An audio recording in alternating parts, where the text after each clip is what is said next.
¿Hasta dónde puede huir una mujer antes de que su pasado la alcance?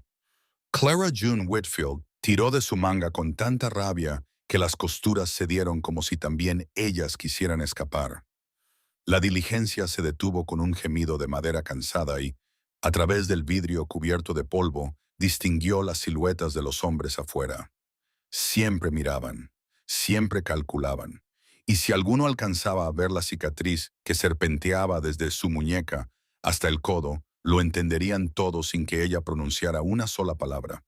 Sabrían que era de esas mujeres marcadas por la desgracia, de las que cargan historias que nadie quiere escuchar, y menos aún compartir. Había contestado el anuncio de un desconocido que buscaba esposa y había cruzado 1,500 millas desde Pittsburgh hasta un rincón llamado Redstone Creek, en Colorado. Ahora estaba atrapada en una diligencia averiada, paralizada por el miedo a bajar, porque el último hombre que vio esas cicatrices fue quien se las dejó grabadas en la piel. Quédate hasta el final, porque lo que Clara está a punto de vivir cambiará su destino para siempre, y el de alguien más. Y antes de seguir, dime en los comentarios, ¿desde qué país nos estás viendo? Me fascina descubrir hasta dónde viajan estas historias. Si te apasionan los relatos del salvaje oeste, suscríbete y acompáñanos en cada paso de este viaje. Ahora sí, continuemos. Cuando por fin apoyó las botas en el suelo, sus piernas flaquearon. 2 semanas entre trenes y diligencias le habían robado la costumbre de sostener su propio peso. Se aferró al costado del carruaje, respiró hondo y abrazó su bolsa como si fuera un escudo. Redstone Creek no era exactamente un pueblo, era más bien la idea incompleta de uno. Una tienda con el letrero torcido por el viento, un salón del que escapaban notas desafinadas de piano, una iglesia tan frágil que parecía capaz de salir volando con la próxima tormenta. 3 caballos atados a una baranda y media docena de hombres sin nada mejor que hacer que clavar la mirada en la recién llegada. «Baje de la línea, señorita», gruñó el conductor mientras lanzaba su baúl al suelo. El golpe seco la hizo estremecerse. Detestaba que los ruidos repentinos aún tuvieran poder sobre ella. Desde el porche del salón, los hombres murmuraban y reían en voz baja. Uno soltó una carcajada abierta. Clara alzó la barbilla, tal como lo hacía su madre antes de que la vida le quitara hasta las ganas de sostener la cabeza en alto. «¿La novia por correo?», preguntó un hombre corpulento con delantal de cuero y sonrisa incompleta. «Soy la señorita Whitfield. He venido a ver al señor Calloway», respondió con firmeza. «¿Sabe lo que le espera?», añadió él provocando otra ronda de risas. Clara guardó silencio. Aprendió hace años que el silencio era más seguro que cualquier explicación. Las palabras se deforman en bocas ajenas. «Basta, Harlan». La voz surgió lateral, grave y contenida. Ella giró el rostro y lo vio. Josiah Calloway no era el hombre que había imaginado. No era ruidoso ni fanfarrón. Era delgado, con el cabello oscuro salpicado de plata en las sienes y unos ojos marrones que parecían arrastrar memorias imposibles de borrar. Cojeaba levemente, arrastrando la pierna izquierda con una constancia que hablaba de viejas batallas. Se detuvo a unos pasos, se quitó el sombrero y lo sostuvo contra el pecho. «Señorita Whitfield, señor Calloway». Sus ojos recorrieron su rostro sin pesarla ni tasarla. Más bien parecía intentar descifrar un idioma desconocido. «¿Tiene hambre?», preguntó. No era la pregunta que ella esperaba. «Podría comerme un carro entero». «Nos quedan unas 3 horas de luz. Si salimos ya, llegaremos antes de que anochezca». Cargó el baúl al hombro con naturalidad pese a la cojera y echó a andar. Clara lo siguió mientras a su espalda alguien murmuraba que Calloway por fin había comprado compañía. Había oído cosas peores. El carro era viejo, pero estaba limpio. Una manta doblada suavizaba el asiento. En la parte trasera, un perro mestizo gris, con una oreja rota y ojos pacientes, movió la cola al verla. «Se llama Sargento», dijo Jed. «No suele morder». Ella casi sonrió. Él le ofreció la mano para subir. Su agarre era firme y cuidadoso, lleno de callos y cicatrices antiguas. Cuando la manga se deslizó y dejó asomar el borde de su herida, Clara retiró el brazo con brusquedad y perdió el equilibrio. Jed la sostuvo del codo sin hacer preguntas. Tranquila, tómese su tiempo. Abandonaron el pueblo en silencio. El camino bordeaba un arroyo y ascendía hacia un paisaje tan abierto que a Clara le dio vértigo. En Pittsburgh, el cielo era apenas una franja gris entre edificios ennegrecidos por el humo. Aquí era inmenso, casi abrumador. ¿Cómo fue el viaje?, preguntó él tras un rato. Largo. Pittsburgh queda lejos. Muy lejos. Todo allí es distinto. Reunió valor. Señor Calloway, antes de continuar, debo decirle algo. La escucho. En su anuncio pedía una esposa trabajadora, alguien sin miedo a la vida dura. Lo soy, pero no soy completa. No como la mayoría de los hombres esperan. Él guardó silencio. El perro acomodó el hocico sobre las patas. Nadie está completo, señorita Whitfield. Algunos volvimos de Gettysburg en julio del 63 con menos de lo que llevábamos al partir. 3 días bastaron para romper a un hombre para siempre. Rodeó un desprendimiento del camino antes de añadir. Sea lo que cargue, no tiene que mostrármelo hoy ni mañana. No la traje aquí para inspeccionarla como ganado. Las palabras golpearon un rincón de su pecho que había blindado durante años. Entonces, ¿por qué me trajo? Porque necesitaba a alguien. No solo a una mujer que cocine o limpie. Necesitaba compañía, silencio compartido. Que la cabaña sea algo más que 4 paredes. Y sí, hay asuntos que no puedo manejar solo. Pero hablaremos cuando haya comido y descansado. No voy a descargarlo todo sobre usted ahora. Clara observó su perfil endurecido por el sol, la tensión que aumentaba en su pierna con cada kilómetro. 2 veces cambió de postura. Una vez presionó el muslo izquierdo con gesto fugaz. ¿Le duele? La mayoría de los días no. En invierno me muevo como un anciano. No es viejo. 38. Algunas mañanas me siento de 60. Sonrió apenas. Y usted, con 25, es joven para responder a anuncios por correo. Tengo edad suficiente para conocer mis opciones, replicó sin rastro de autocompasión. Le contó del cierre de la pensión donde trabajaba, del dueño muerto, del hijo que convertiría el edificio en bar, de las 11 mujeres despedidas en 2 semanas. La mayoría tenía familia, yo no. Mi madre murió, mi padre también. Mi padrastro está vivo, pero preferiría dormir en la calle antes que regresar a su casa. Algo se endureció en los ojos de Jed. Comprendió lo que ella no dijo. No dormirá en ninguna calle. Pase lo que pase, aquí tendrá techo y una puerta que se cierre por dentro. Una puerta que se cierre por dentro. Algo tan simple. Algo tan enorme. El sol rozaba las montañas cuando divisaron la cabaña. Jed bajó primero y luego caminó hacia ella para ayudarla a descender, mientras la sombra del pasado de ambos comenzaba a mezclarse con la luz del atardecer. Y lo que ocurrió después no fue lo que ninguno de los dos esperaba. Si quieres descubrir cómo continúa esta historia en el corazón indómito del oeste, suscríbete ahora mismo y activa la campana. Y antes de irte, cuéntanos, ¿desde qué país nos acompañas hoy? Tu comentario puede aparecer en el próximo relato. Esta vez, cuando le ofreció la mano, ella la tomó sin vacilar. Casi, te enseñaré el interior, dijo él. Luego tengo que ver cómo están los caballos y comprobar las existencias. La cabaña era más grande de lo que ella esperaba. 2 habitaciones y un altillo construidos con juntas bien ajustadas y ventanas que se cerraban correctamente. La habitación principal tenía una estufa de leña, una mesa con 2 sillas, estantes con platos y conservas. Todo estaba limpio, pero desnudo, sin cortinas, sin cuadros, sin nada que aportara suavidad.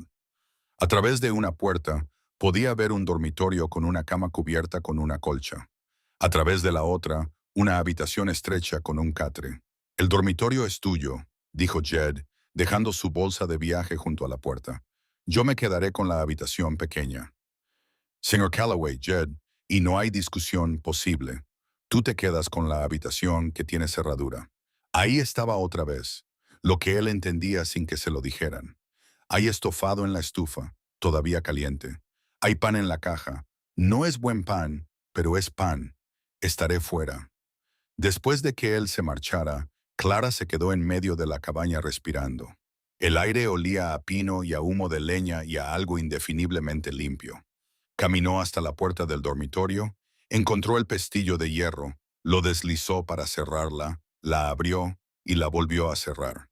Una puerta que se cerraba con llave desde dentro.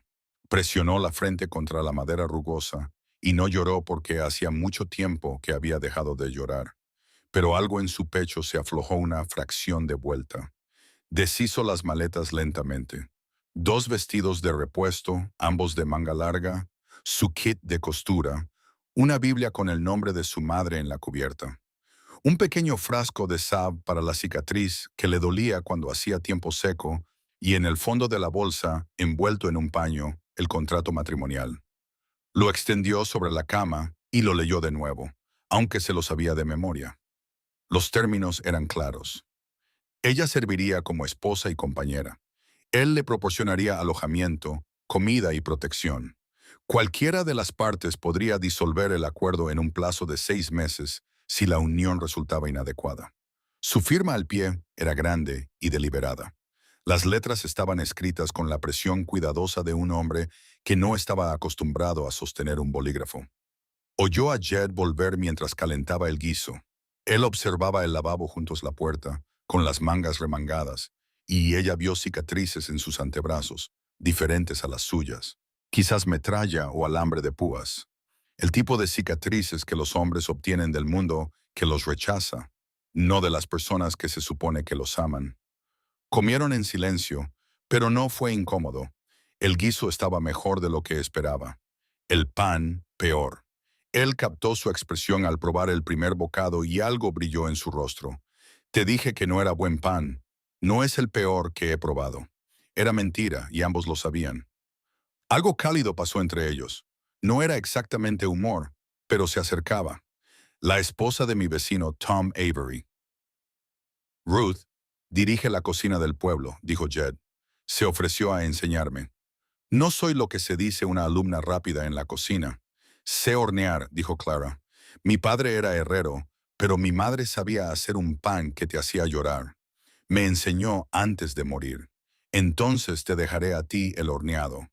Apartó su plato. Señorita Whitfield. Clara, si te llamo Jed. Clara. Lo dijo como si estuviera probando su peso. Hay algo que necesito discutir sobre el acuerdo, sobre lo que necesito de este matrimonio, más allá de lo habitual. Se le hizo un nudo en el estómago. Aquí viene. Las exigencias, las expectativas, las cosas que los hombres querían de las mujeres que habían comprado como si fueran propiedades. Te escucho.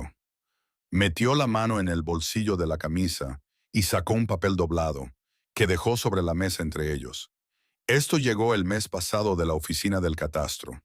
Tom me lo leyó y se detuvo.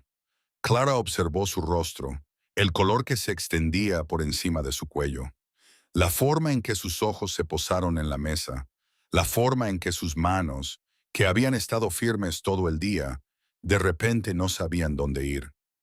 Tom te lo leyó, repitió con cuidado. No sé leer. Las palabras salieron ásperas, rasposas, como si hubieran estado encerradas detrás de sus dientes durante años. Tampoco sé escribir, solo mi nombre, y me llevó 3 años aprenderlo bien. Seguía sin mirarla. Mi padre me sacó de la escuela a los 7 años para trabajar en la granja. Decía que leer era para predicadores y políticos. Luego vino la guerra, y después de eso, bueno, después de eso no me importaban mucho las palabras en el papel. Clara se quedó muy quieta. De todas las confesiones para las que se había preparado, esta no era una de ellas. El anuncio, dijo ella. Tus cartas. Tom las escribió y me leyó las tuyas. Cada palabra. Ahora él levantó la vista y ella lo vio. La vergüenza profunda, una vergüenza de años que vivía en él como la cicatriz vivía en su brazo. Oculta, oculta y siempre dolorosa. Construí esta cabaña con mis propias manos, despejé la tierra, la probé, crié ganado, sobreviví a inviernos que mataron a hombres más fuertes que yo. Pero un trozo de papel de la oficina de tierras podía arrebatármelo todo, y ni siquiera puedo leer lo que dice. ¿Qué dice la carta? Tom dice que es sobre mi solicitud de propiedad. Algo sobre nuevos requisitos, nuevos papeles que presentar. Hay una compañía ferroviaria husmeando por el valle comprando tierras, y lo que no pueden comprar, lo consiguen por vías legales. Extendió las manos sobre la mesa, con las palmas hacia abajo. Necesito a alguien en quien pueda confiar para que me lea. Tom no. Ya no. Ese hombre tiene sus propios problemas. Necesito a alguien que esté aquí todos los días. Alguien que me diga lo que dicen los papeles y que no utilice mi debilidad en mi contra. ¿Por eso pusiste un anuncio buscando esposa? ¿Para tener a alguien que te leyera el correo? En parte. Entonces la miró a los ojos y ella vio algo más allá de la vergüenza. Algo honesto, desesperado y valiente. También porque estoy cansado, Clara. Cansado de habitaciones vacías. Cansado de hablar con el sargento como si él tuviera las respuestas. Cansado de construir cosas que nadie ve. Quiero una compañera, alguien con quien construir. Y si Dios decide bendecirnos con hijos algún día, quiero que lean. Quiero que tengan lo que yo nunca tuve. La lámpara parpadeaba entre ellos. Afuera, el sargento ladró una vez a algo en la oscuridad y luego se calmó. Clara pensó en su cicatriz oculta bajo la lana y la vergüenza, en su analfabetismo oculto tras la letra de un vecino y el orgullo de un hombre de las montañas.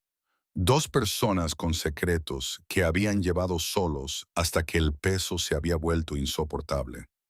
Yo leeré para ti, dijo ella, y te enseñaré si me dejas. Sus ojos se abrieron ligeramente. Enséñame a leer y a escribir. No es demasiado tarde, Jed. Nunca es demasiado tarde para eso. Estuvo callado tanto tiempo que ella pensó que se había pasado de la raya. Entonces él carraspeó y cuando habló, su voz era áspera de una forma que no tenía nada que ver con el polvo del oeste o el aire de la montaña. Esa carta que está sobre la mesa, la de la oficina de catastro, ¿me la leerías? Las palabras reales, no solo lo esencial. Clara cogió la carta, la desplegó y la leyó en voz alta. Cada palabra, cada frase legal, cada amenaza velada disfrazada de lenguaje burocrático. Observó el rostro de Jed mientras él escuchaba. Lo vio absorber lo que ella decía. Vio cómo la comprensión se asentaba en su mandíbula y la ira se encendía en sus ojos. Están intentando quitarme mis tierras, dijo cuando ella terminó. Están intentando asustarte para que vendas barato. Hay una diferencia. La ley está de tu parte, Jed, pero solo si sabes lo que dice. Él asintió lentamente. Luego se levantó, se acercó a la estufa y le sirvió más café a ambos. Cuando dejó su taza, su mano descansó sobre la mesa cerca de la de ella. Sin tocarla, solo cerca. Te he contado lo peor de mí, dijo. Solo tú y Tom lo sabéis. Si quisieras marcharte mañana, úsalo en mi contra. Dile a la gente del pueblo que podrías destruir todo lo que he construido con una sola frase. Sé lo que es que alguien use lo peor de ti en tu contra, dijo Clara en voz baja. No lo haré, nunca. Sus ojos buscaron su rostro. Lo que fuera que encontró allí le hizo asentir de nuevo, como hacen los hombres cuando deciden algo importante. Entonces haremos que esto funcione. Dijo, seamos lo que seamos, nos convirtamos en lo que nos convirtamos, empezaremos con esto. Tú lee para mí. Yo te mantendré a salvo y ya resolveremos el resto sobre la marcha. Más tarde, sola en el dormitorio con la puerta cerrada con llave, Clara presionó su mano contra su brazo marcado por cicatrices y escuchó a Jed acomodarse en su catre al otro lado de la pared.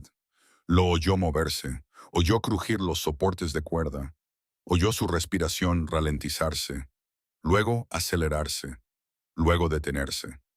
Un sonido como una palabra tragada, luego silencio. Ella presionó su oído contra la pared sin saber por qué. A través de la madera rugosa, le oyó respirar con dificultad, luchando contra algo en su sueño. Una pesadilla. Conocía el ritmo de las pesadillas. Había vivido con él el tiempo suficiente como para reconocer la forma en que se apoderaban del cuerpo y no lo soltaban. Casi fue hacia él. Casi llamó a la pared. En cambio, se tumbó de nuevo, con las manos aún sobre la cicatriz, y se quedó mirando al techo mientras un hombre al que conocía desde hacía 6 horas libraba una batalla que había terminado hacía 15 años en una cabaña que había construido con manos que no podían escribir su propio nombre, pero que podían dar forma a la madera para crear algo hermoso. 2 desconocidos, 2 secretos, una cabaña entre ellos y todo un invierno por delante. Clara cerró los ojos.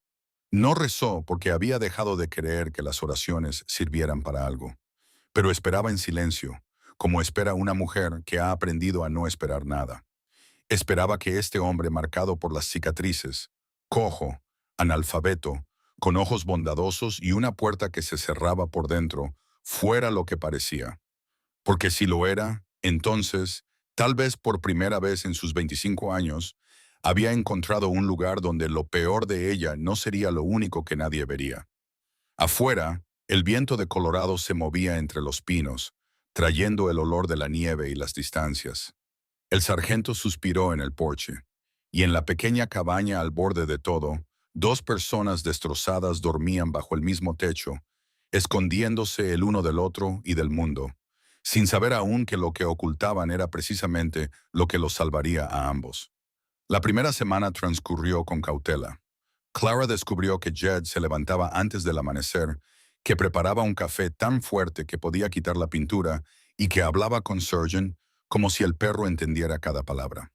Descubrió que tarareaba sin melodía concreta mientras trabajaba, que revisaba los caballos 3 veces antes de acostarse y que sus pesadillas se repetían cada 2 o 3 noches, siempre alrededor de las 12 de la madrugada, y siempre terminaban con el mismo sonido ahogado a través de la pared.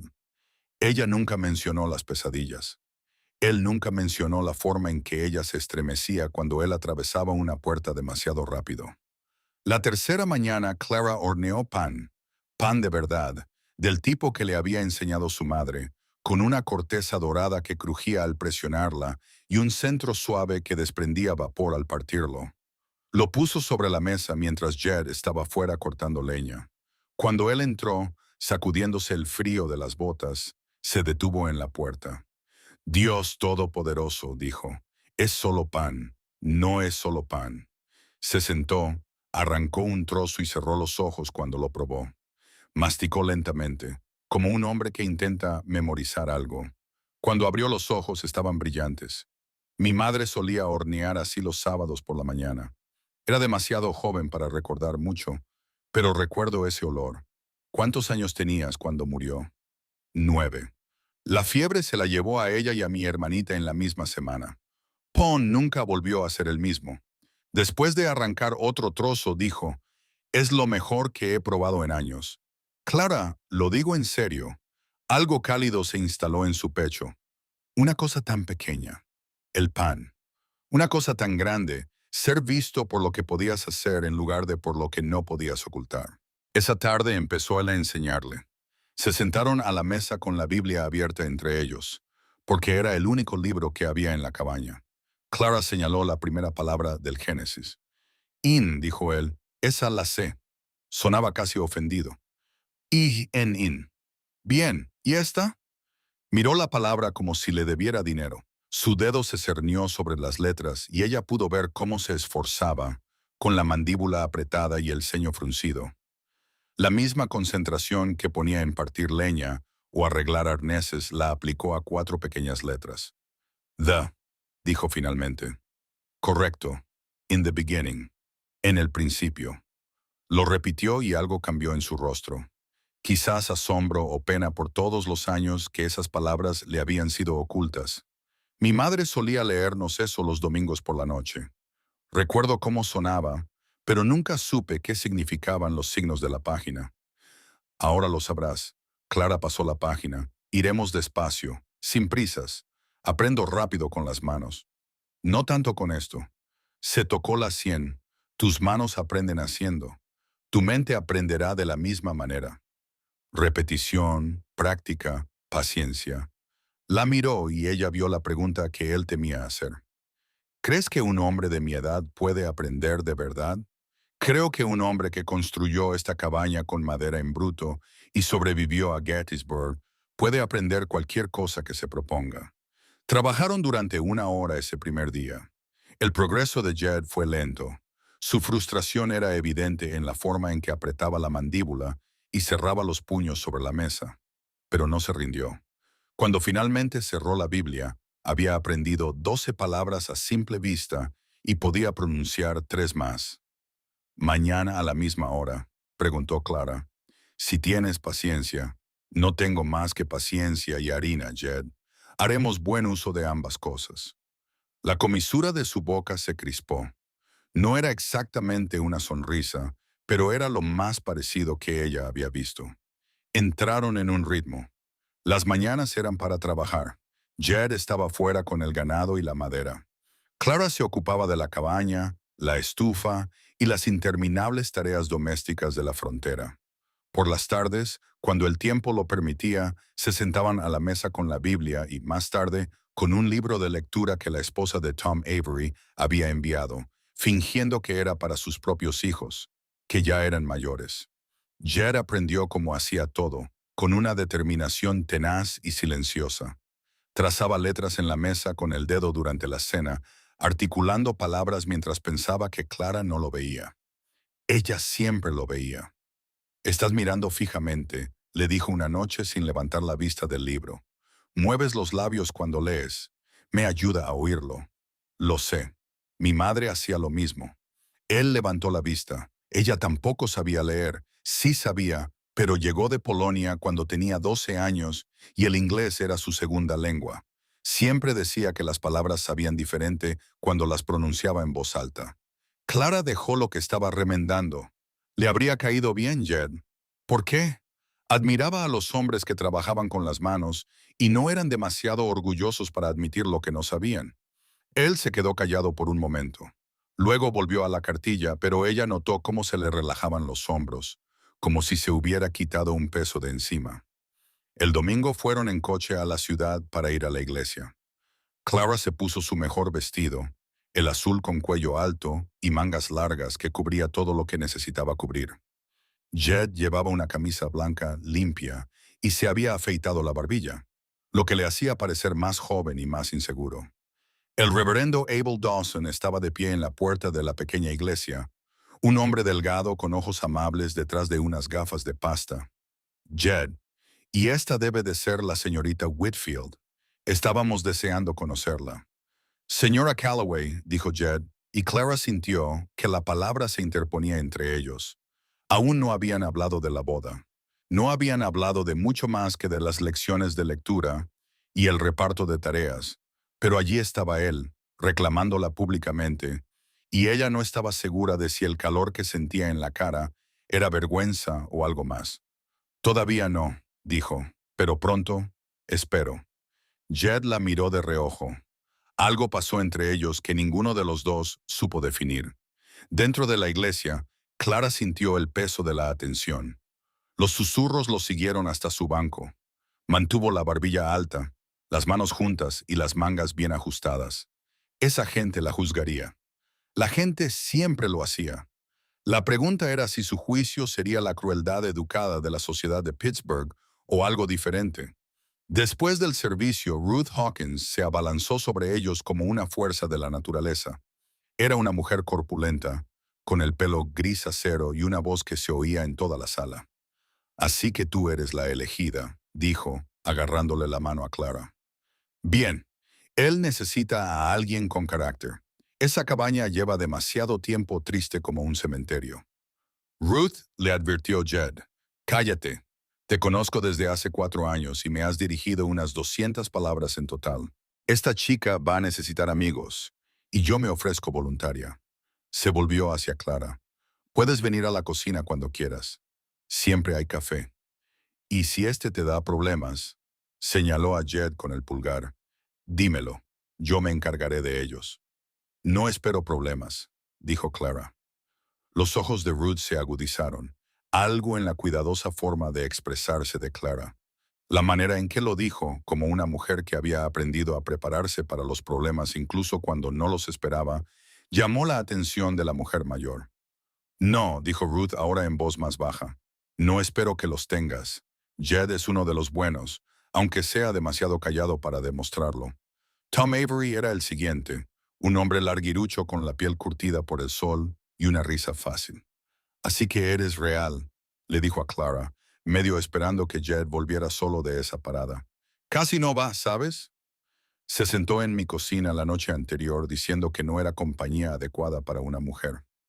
La voz de Tom Jed me cautivó. Ella debería saberlo. Un hombre que duda tanto de sí mismo suele valer más que los que no dudan en absoluto. Tom le dio la mano a Clara. Bienvenida al valle, futura señora Calloway. ¿Necesita algo? Estamos en el rancho de al lado, a 8 kilómetros en línea recta, 10 por carretera.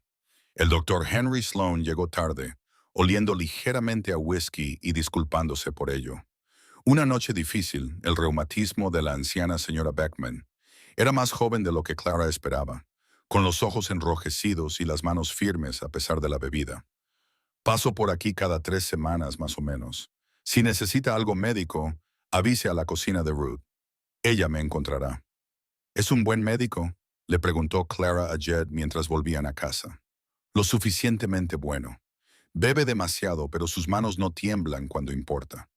El verano pasado salvó al hijo de Tom de la mordedura de una serpiente, cuando cualquier otro médico le habría amputado la pierna. Guió a los caballos alrededor de un bache. ¿Qué te pareció la gente? Creo que se preocupan por ti. Son gente decente.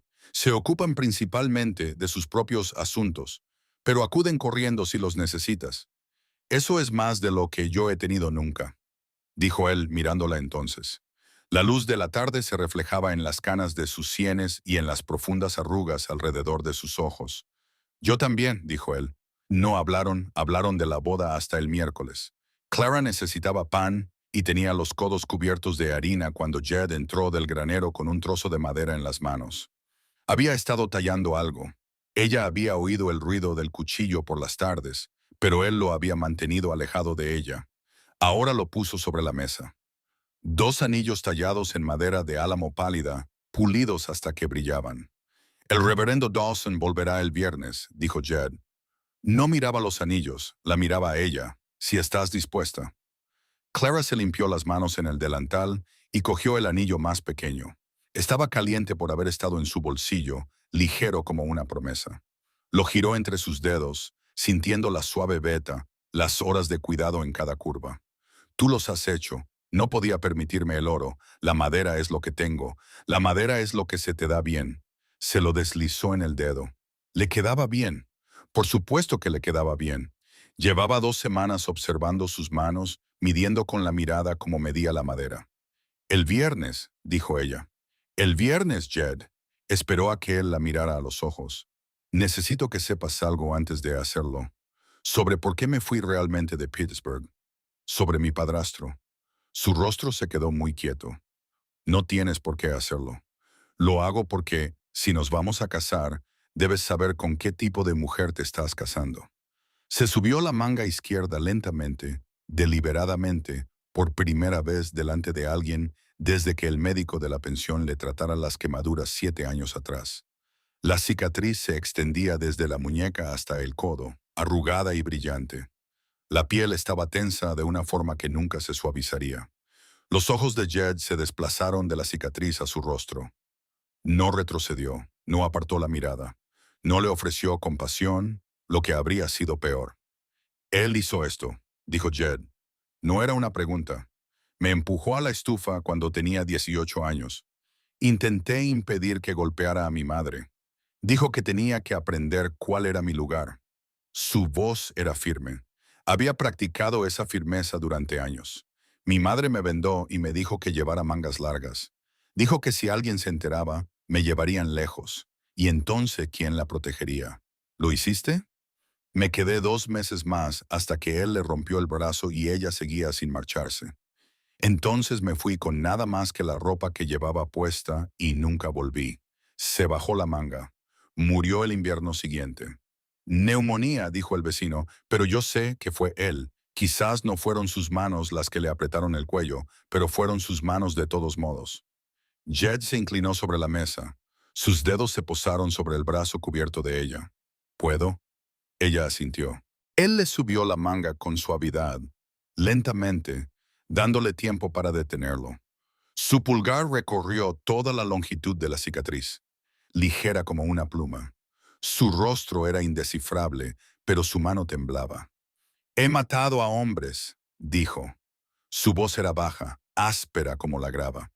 «En Gettysburg, en Chickamauga, en lugares cuyos nombres ni siquiera recuerdo, los maté y no le di mucha importancia porque intentaban matarme.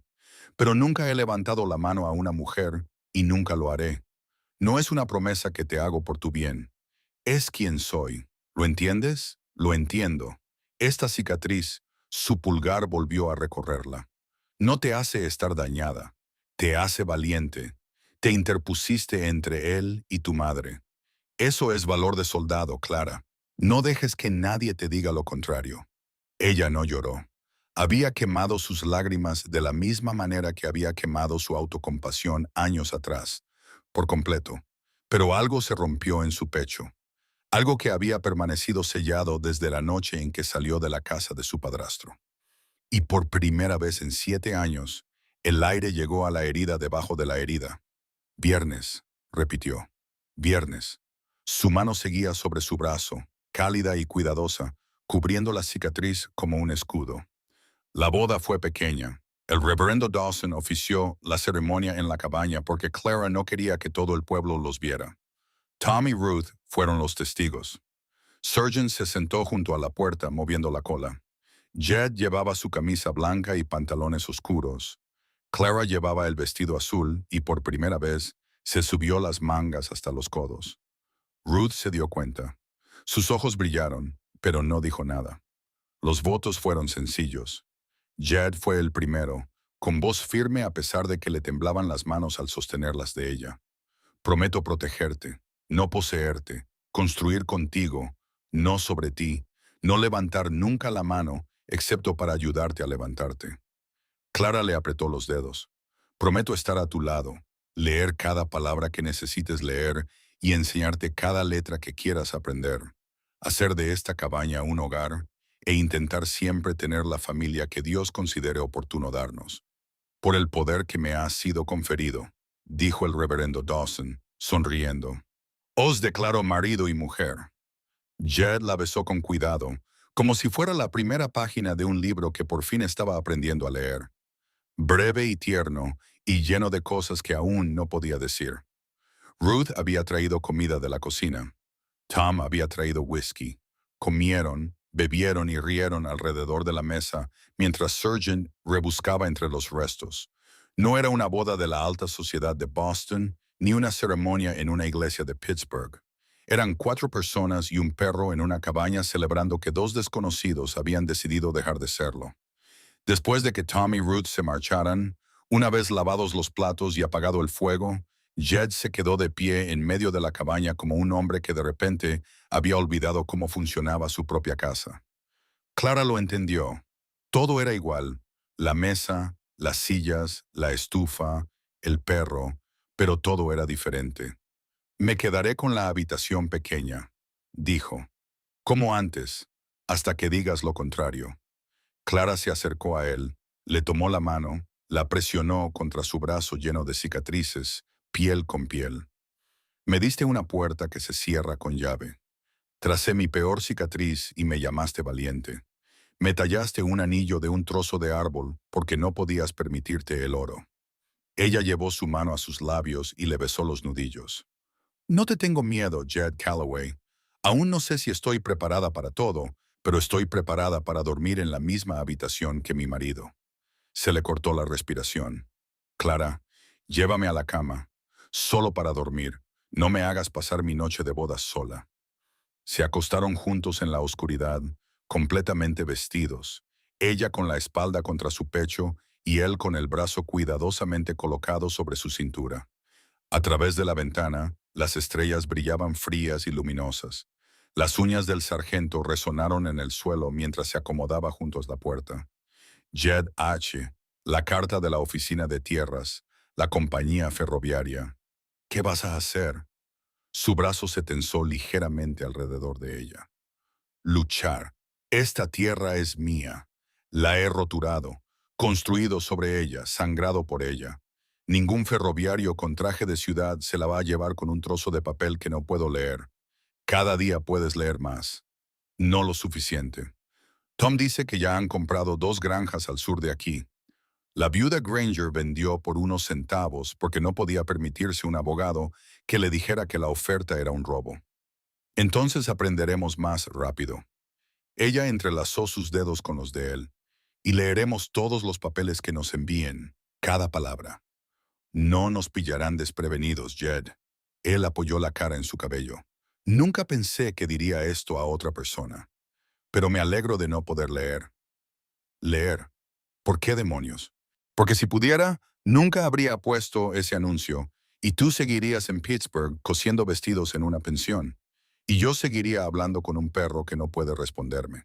El sargento responde. El vocabulario del sargento es limitado. Su pecho se sacudió con una risa silenciosa. Duerme, Clara. Mañana será un día largo.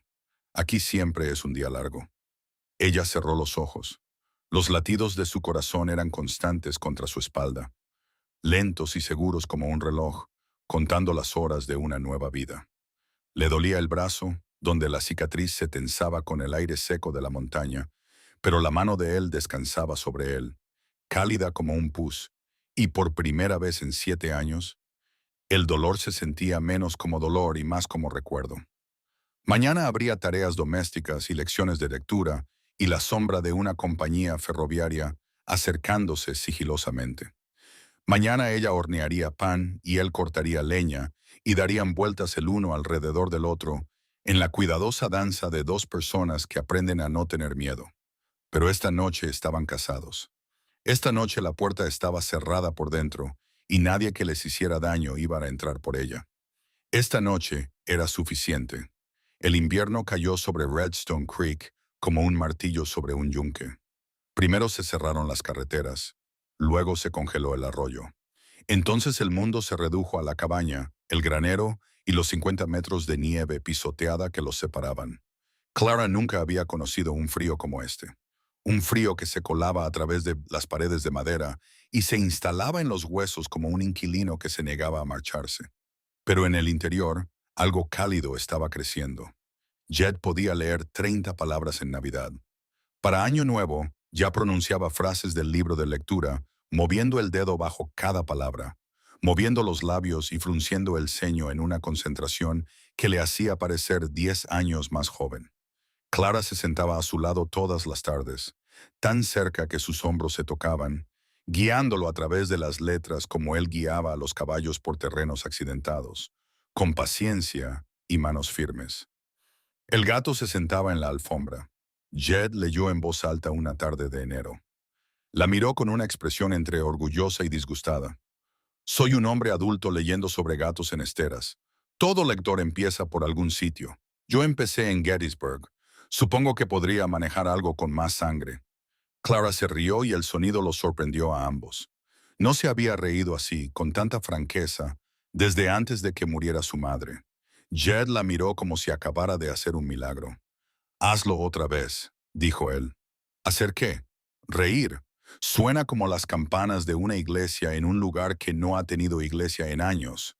Sintió que el calor le subía por el cuello. Eso se acerca peligrosamente a la poesía, señor Calloway. No se lo digas a Tom. No me dejará en paz. Ahora estaban sentados más cerca. Su mano descansaba sobre la mesa cerca de la de ella, con los meñiques casi tocándose. La lámpara proyectaba una luz cálida sobre su rostro, suavizando las líneas duras, y Clara se dio cuenta de que había dejado de catalogar sus rasgos como los de un extraño y había empezado a verlos como familiares. La cicatriz sobre su ceja izquierda, la forma en que su barba crecía más espesa en el lado derecho, la pequeña astilla en su diente delantero que se veía cuando casi sonreía. Jed M. ¿Cuándo fue la última vez que te cortaste el pelo? Se pasó la mano por el pelo, cohibido. La esposa de Tom me lo cortó con tijeras, hace unos 4 meses. ¿Por qué está tan mal? Quédate quieto. Ella cogió sus tijeras de costura y un peine. Él giró la silla y se sentó a horcajadas, con los brazos cruzados sobre el respaldo, mientras ella se colocaba detrás de él y trabajaba. Tenía el pelo grueso y áspero, salpicado de canas que reflejaban la luz de la lámpara. Cuando sus dedos le rozaron la nuca, sintió que él se estremecía. ¿Tienes frío? No, señora, no tengo frío. Ella cortó despacio, con cuidado, como hacía con todo lo que le importaba. Su cabeza estaba caliente bajo sus manos y podía sentir cómo la tensión de sus hombros se liberaba gradualmente, como una cuerda que se va soltando centímetro a centímetro. Cuando se giró para recortarle la parte delantera, él tenía los ojos cerrados. No pares, murmuró. Nadie me ha tocado con delicadeza y no lo recuerdo. Las manos de Clara se quedaron quietas. Las tijeras se detuvieron en el aire. Pensó en lo que eso significaba. Años y años sin caricias en la piel, sin dedos en el pelo, ni una mano en la mejilla. Este hombre que había sobrevivido a la guerra, a la naturaleza salvaje y a una soledad tan absoluta que le había dejado marcas como el agua en la piedra. Dejó las tijeras, le puso las dos manos en la cara. Él abrió los ojos y ella vio la crudeza en ellos, el hambre que había estado acumulando como un fuego mantenido deliberadamente bajo. Chara, dijo él. Su nombre era una pregunta y una respuesta al mismo tiempo. Ella lo besó, no con el breve y cauteloso roce de labios del día de su boda. Esta vez fue diferente. Era una mujer que había pasado 7 años evitando el contacto físico, eligiendo tocar, eligiendo a él. Las manos de él se posaron en su cintura, vacilantes, temblorosas, y ella sintió la contención en ellas. La forma en que se contenía, incluso cuando su cuerpo se inclinaba hacia adelante. «Estás temblando», le susurró ella contra la boca. «Tengo miedo de hacerlo mal, miedo de asustarte». «No lo harás». «¿Cómo lo sabes?» «Porque tienes miedo de asustarme». «Por eso lo sé». Su frente se posó sobre la de ella. Respiraron juntos, con las manos de él aún cuidadosas sobre su cintura. «No he estado con nadie», dijo él. «Nunca. Antes de la guerra no había tiempo. Después de la guerra no había deseo. Hasta que apareciste tú. Yo tampoco. Entonces los dos partimos de cero». «No de cero». Ella se apartó lo suficiente para mirarlo. «Partimos de la confianza. Eso es más de lo que la mayoría de la gente consigue jamás». Esa noche cruzaron la última distancia que los separaba. Fue torpe y dulce, torpe y tierno, marcado por preguntas susurradas y respuestas cuidadosas. «¿Estás bien? ¿Te duele?» «¿Esto?» «Sí, sí, está bien». Después yacían enredados juntos, con la cabeza de ella sobre el pecho de él y la mano de él trazando lentos círculos sobre el brazo lleno de cicatrices de ella. Ahora no había vergüenza en el contacto. No había retroceso. «¿Valió la pena la espera?», preguntó Clara. «¿Valió la pena todo?» Él presionó los labios contra el cabello de ella. «Cada año vacío, cada noche fría hablando con un perro. Todo. Valió la pena para llegar hasta aquí». Ella trazó la cicatriz de metralla en su hombro. «Cuéntame sobre Gettysburg». Estuvo callado tanto tiempo que ella pensó que no respondería. Luego comenzó a hablar en voz baja y firme, como un hombre que abre una puerta que había mantenido cerrada durante 15 años. Le habló del calor, del ruido tan fuerte que dejaba de ser sonido y se convertía en algo físico que te presionaba el pecho. De ver cómo los hombres con los que había desayunado se convertían en algo irreconocible por la tarde. De la bala que le destrozó la pierna izquierda y del cirujano que quería amputársela y de los 3 días que pasó en un hospital de campaña diciendo que no. «No, no me quitarán la pierna. Saldré de aquí andando o moriré aquí. Pero lo haré con las dos piernas». «Salí andando», dijo con dificultad, «pero salí». «Los soldados se animan», dijo Clara en voz baja. «Así es como lo llaman. Llámalo como quieras. Yo lo llamo recordar cosas por las que pagarías cualquier precio por olvidar». Su brazo la rodeó con fuerza. «Los sueños. Los oyes a través de la pared». «Sí, lo siento. No te disculpes. Yo también los tengo». Otra guerra, el mismo tipo de heridas. Se giró para mirarla en la oscuridad. «Cuéntame». Y ella lo hizo, no sobre la cicatriz, él ya sabía de eso, sino sobre los años posteriores a la pensión, donde había trabajado 18 horas al día a cambio de alojamiento y comida.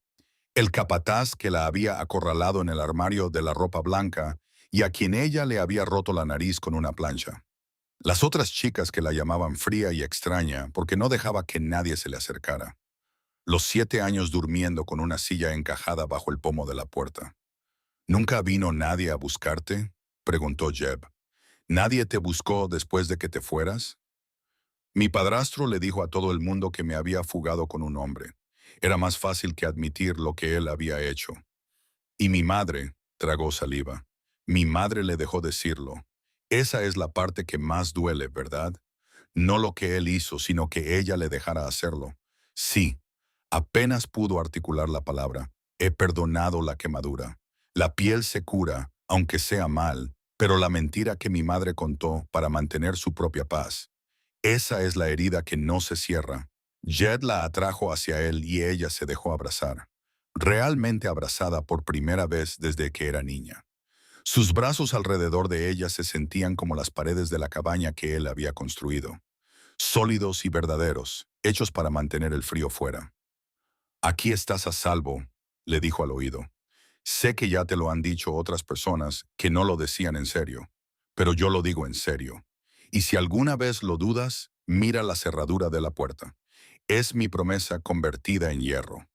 Febrero dio paso a marzo y las carreteras se abrieron lo suficiente como para que llegaran los problemas.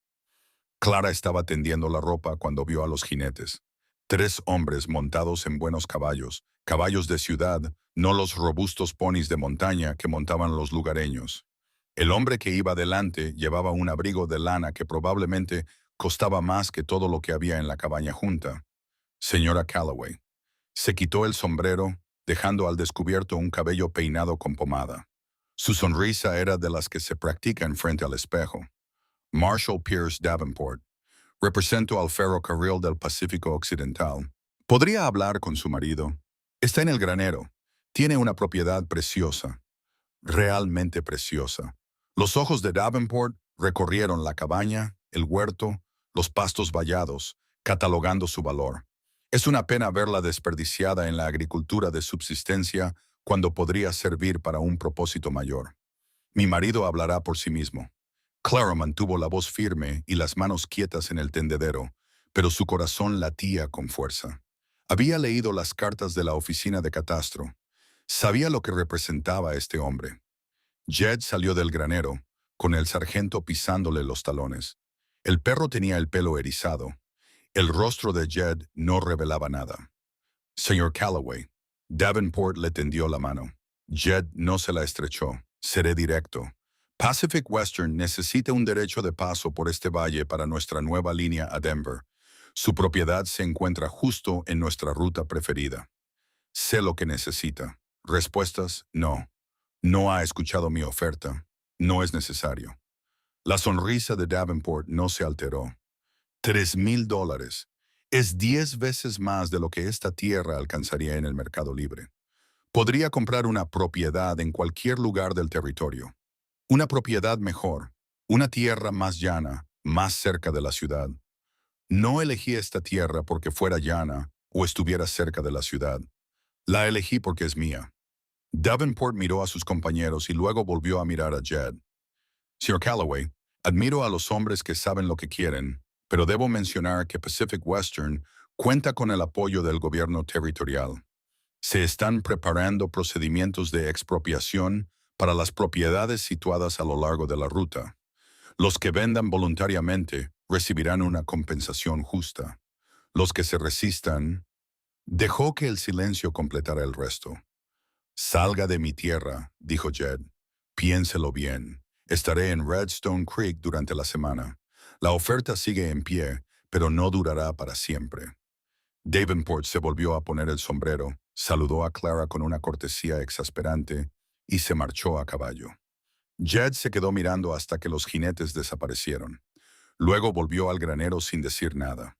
Clara lo encontró sentado en un fardo de heno, con las manos colgando entre las rodillas y la mirada fija en el suelo. Surgeon se apretó contra su pierna. No pueden simplemente quitártelo, dijo Clara. La expropiación tiene límites. La ley exige un proceso justo. La ley exige papeles, documentos, trámites legales, cosas que no sé leer, no sé escribir y no puedo combatir. Su voz era áspera. Él lo sabe. Clara, de alguna manera, él lo sabe. Sabe lo que yo no sé puedo leer. ¿Por qué si no acudirían primero a mí? Los Averys tienen mejores tierras, más llanas, más fáciles de construir. Pero Tom sabe leer. Tom puede contratar a un abogado. Yo soy el eslabón débil, el que creen que pueden intimidar porque no entiendo lo que me ponen delante. Clara se arrodilló delante de él y le tomó las manos. Tú puedes entenderlo porque yo puedo leerlo y soy tu esposa, y lo que yo sé, tú lo sabes. Eso es lo que significa el matrimonio, Jed. Tu debilidad es mi fuerza. Mi debilidad es tuya. Él la miró con los ojos enrojecidos. ¿Cuál es tu debilidad? Tengo miedo de todo. De cada ruido fuerte, de cada hombre extraño, de cada sombra en una puerta. He tenido miedo durante tanto tiempo que no recuerdo lo que es ser valiente. Recorriste 1500 millas para casarte con un desconocido. Eso no fue valiente. Fue desesperado. A veces son lo mismo. Él le apretó las manos. Está bien, lucharemos, pero necesito que me enseñes más rápido, Clara. Necesito poder leer cada palabra que envían. Entonces empezaremos esta noche. Se acabó lo de andar con rodeos. Pasaremos directamente al lenguaje jurídico. Casi sonrió. Señor, ayúdame. Esa noche, Clara Ara extendió la correspondencia de la oficina de catastro sobre la mesa y comenzó a enseñarle a Jed las palabras importantes: propiedad, reclamación, derecho de paso, servidumbre, compensación. Escribió cada una en un papel aparte y él las estudió como antes había estudiado las posiciones enemigas, con la concentración de un hombre cuya supervivencia dependía de aprender. Señaló esta palabra: servidumbre. Servidumbre. Significa el derecho a utilizar la tierra de alguien para un fin específico sin ser su propietario. Así que podrían construir su ferrocarril a través de mi propiedad sin comprarla. Si el tribunal lo concede, sí, pero tendrían que demostrar la necesidad pública y tendrían que indemnizarte. $3000 por una tierra que me llevó 5 años de mi vida construir. Eso es una indemnización. Ese es el punto de partida de una negociación. La ley dice que debe ser el valor justo de mercado, pero justo es una palabra que significa cosas diferentes para cada persona. Él se quedó mirando los papeles y ella pudo ver cómo la vieja impotencia luchaba contra los nuevos conocimientos. Ahora podía leer quizás una cuarta parte de las palabras, pero una cuarta parte no era suficiente cuando tu casa estaba en juego. Hay algo más, dijo Clara con cautela. Davenport mencionó al gobierno territorial. Si ellos están involucrados, puede haber presión política detrás de esto.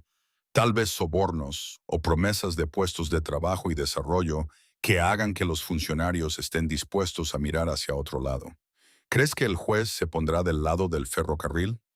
Creo que tenemos que averiguar quién es el juez y si ya ha sido comprado. Jed la miró con algo nuevo en su expresión. No era la gratitud de un hombre al que se le había ayudado, sino el respeto de un compañero que reconoce la fuerza de otro compañero. Tú piensas como un general, Clara. Yo pienso como una mujer que ha aprendido que los hombres poderosos no se detienen hasta que alguien les obliga a hacerlo. Los días siguientes fueron un asedio. Davenport trabajó en la ciudad con la precisión de una campaña militar. Compró bebidas en el salón. Prometió puestos de trabajo en la nueva estación de ferrocarril. Donó dinero al fondo para el techo de la iglesia. Uno por uno, fue ganándose a los neutrales, convirtiéndolos de indiferentes a simpatizantes de su causa. Es inteligente, dijo Tom Avery, escribiendo una noche. La gente habla de lo que podría aportar el ferrocarril: comercio, puestos de trabajo, conexiones con Denver. Es difícil argumentar en contra del progreso cuando se vive al día. ¿Progreso?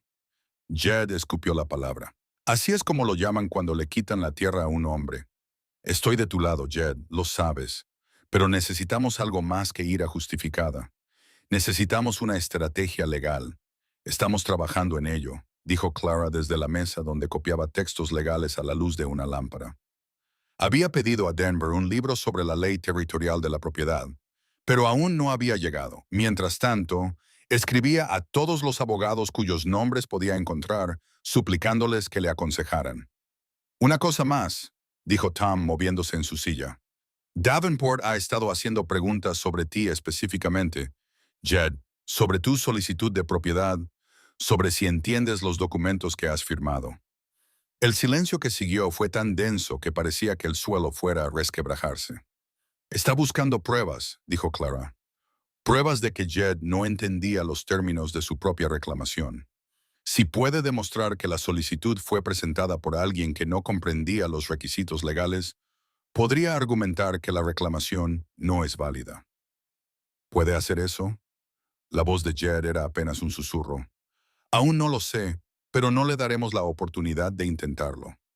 Clara se colocó frente a Jed y le puso la mano en el hombro. Tienes que ser capaz de leer ese documento de propiedad, Jed, en voz alta ante un juez, si es necesario. Cada palabra. Son 20 páginas. Entonces será mejor que empecemos.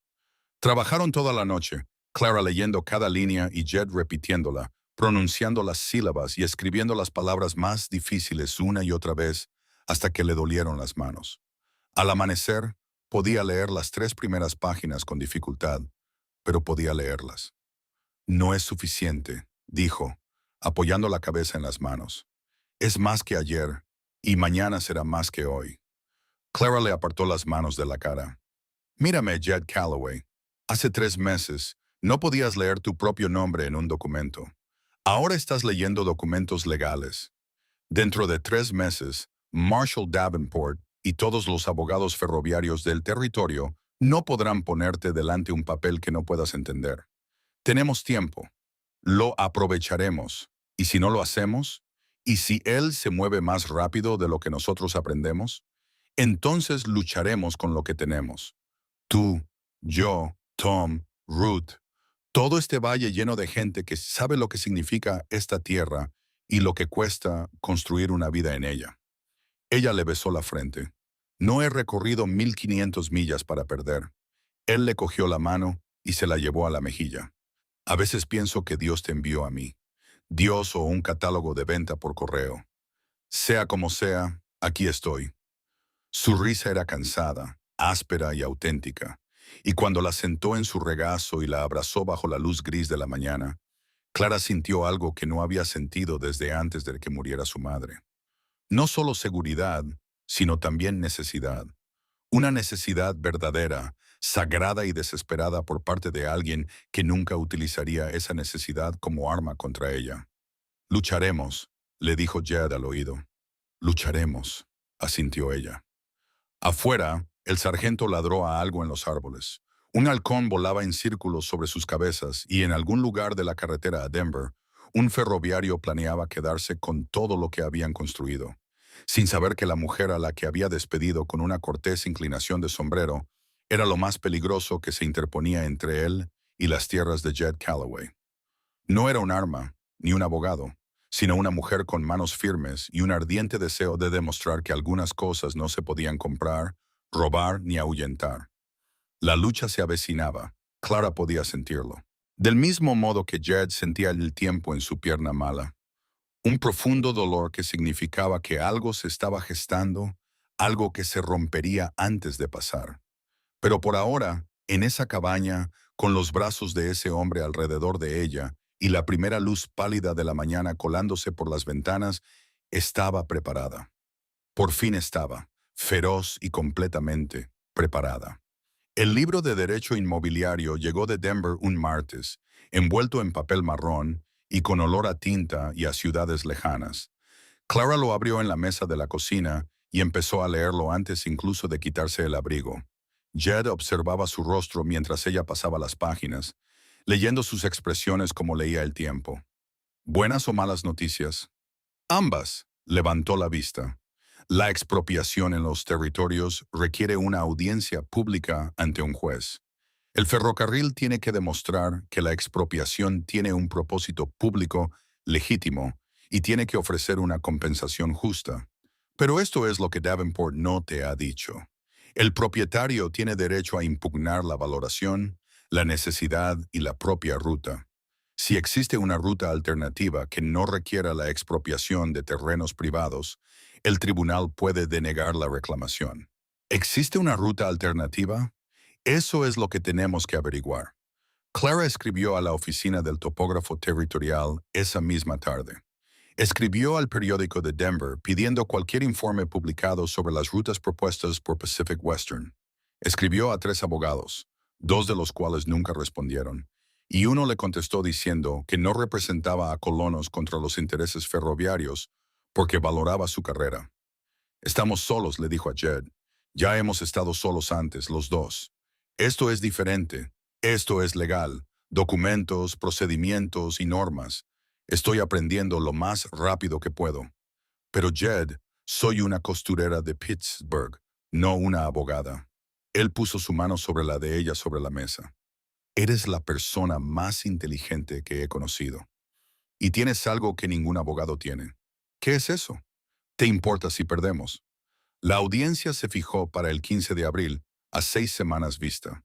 Davenport presentó su petición ante el Tribunal Territorial y un ayudante del sheriff, muy nervioso y que no se atrevía a mirar a Jed a los ojos, entregó una copia en la cabaña.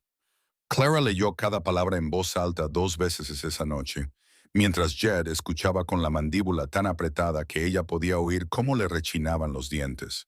Afirman que la ruta que atraviesa nuestra propiedad es la única viable a través del valle.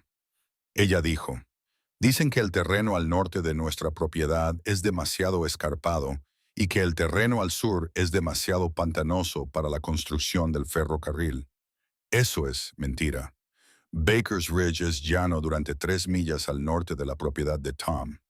He cazado allí cientos de veces. ¿Puedes demostrarlo? Puedo cruzarla con un hombre. Necesitamos algo más que cruzarla.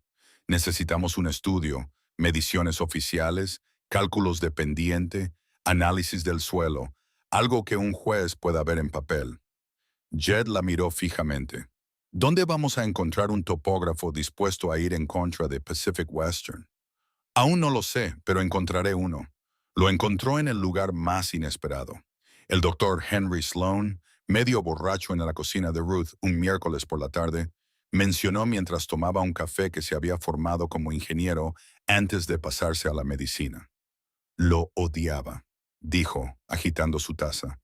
Todo eran números y nada de personas, pero aún puedo leer un mapa del terreno y calcular una pendiente si alguien me apunta con una pistola. Nadie te va a apuntar con una pistola, dijo Clara, pero necesito tu ayuda. Sloan se puso serio rápidamente cuando ella se lo explicó.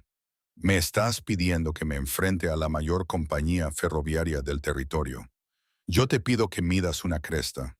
Clara, si Davenport se entera de que te estoy ayudando, se asegurará de que nadie en este valle vea a un médico en 50 años.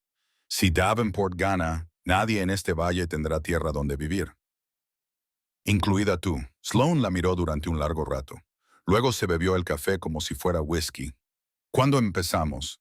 Topografiaron Baker's Ridge en una cruda mañana de marzo, Sloan con instrumentos prestados, Tom Avery a caballo marcando distancias y Jed recorriendo la ruta con el paso seguro de un hombre que había rastreado animales por cada centímetro de este país.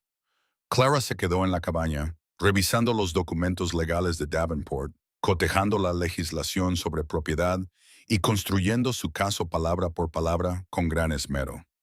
Las conclusiones de Sloan eran claras. Baker's Ridge no solo era viable para la construcción del ferrocarril, sino que, de hecho, era preferible. El terreno era más llano, el suelo más estable y no había que cruzar cursos de agua. La única razón por la que Davenport quería la propiedad de Jed era que era más barato quitarle la tierra a un hombre que no sabía leer que negociar con las 4 familias cuyas propiedades bordeaban la ruta norte. Te eligió porque eras fácil, dijo Clara esa noche, colocando el estudio de Sloan junto a la petición del ferrocarril. No porque la ruta lo requiriera. Fácil. La voz de Jed era monótona. Eso es lo que él pensaba. Se equivocaba. Las semanas previas a la vista pasaron en un torbellino de preparativos. Clara organizó las pruebas en una carpeta etiquetada y numerada. Enseñó a Jed qué podía esperar. cómo funcionaría la vista, qué preguntas podría hacerle el juez. Y cada noche se sentaban a la mesa y Jed leía. Ahora leía párrafos completos, lentamente y con esfuerzo, siguiendo cada línea con el dedo. Pero leía. Cuando terminó toda una página del libro de Derecho Inmobiliario sin parar, Clara aplaudió y Sergeant ladró. Y Jed se recostó en su silla con una expresión que ella nunca había visto antes en su rostro. ¿Qué se siente?, preguntó ella. Como si alguien hubiera abierto una puerta que yo no sabía que existía. Como si hubiera estado toda mi vida en una habitación oscura y alguien hubiera encendido una lámpara. La miró con ojos brillantes y fieros. Tú lo has hecho. Tú has encendido la lámpara. Tú has atravesado la puerta. Yo solo te mostré dónde estaba. La noche antes de la audiencia yacían en la cama, sin dormir. Jed la rodeaba con el brazo y ella podía sentir la tensión en cada músculo de su cuerpo. ¿Y si no es suficiente?, dijo él en la oscuridad. La encuesta, la ley, todo. ¿Y si el juez ya está comprado? Entonces apelamos. Y si la apelación falla, acudimos al gobernador territorial. Y si el gobernador está comprado, acudimos a los periódicos. No nos detendremos, Jed. Y si nada de eso funciona, ella se giró para mirarlo. ¿Confías en mí? Más que en nadie en el mundo. Entonces confía en mí cuando te digo esto. He leído todas las leyes que se aplican a nuestra situación. He estudiado todos los casos que he podido encontrar. Y creo, no espero, creo que la ley está de nuestro lado. La petición de Davenport tiene agujeros por los que cabría un carro. Su estudio de raíces está incompleto. Su oferta de compensación está por debajo del valor de mercado. Y su afirmación de que no hay una ruta alternativa es una mentira demostrable. Suenas como un abogado. Sueno como una mujer que no va a permitir que un ferroviario con un abrigo elegante me quite mi casa. Ella lo besó. Nuestra casa. Él la abrazó con más fuerza. Clara, pase lo que pase mañana, necesito que sepas algo. ¿Qué? Cuando puse ese anuncio en el periódico, buscaba a alguien que leyera mi correo. Eso era todo lo que creía necesitar. No sabía que necesitaba todo lo demás. No sabía que una persona podía necesitar tanto y no saberlo hasta que lo tenía. Su voz se quebró al pronunciar la última palabra. Si mañana perdemos la tierra, no lo habré perdido todo. Ya no. ¿Lo entiendes? Lo entiendo. Ella apoyó la cara contra su pecho. Pero no vamos a perder. La vista se celebró en la tienda general de Redstone Creek porque el pueblo no tenía juzgado. El juez William Ferris había escrito desde Denver, un hombre de pelo rubio con fama de seguir la ley al pie de la letra, independientemente de quién prestara atención. Clara lo tomó como una buena señal.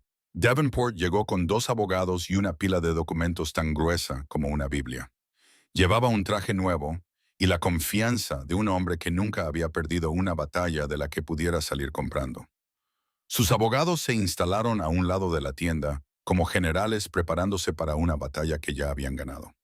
Jed y Clara se sentaron al otro lado. Sin abogados, solo con una carpeta de pruebas, el estudio de Sloan y ellos mismos.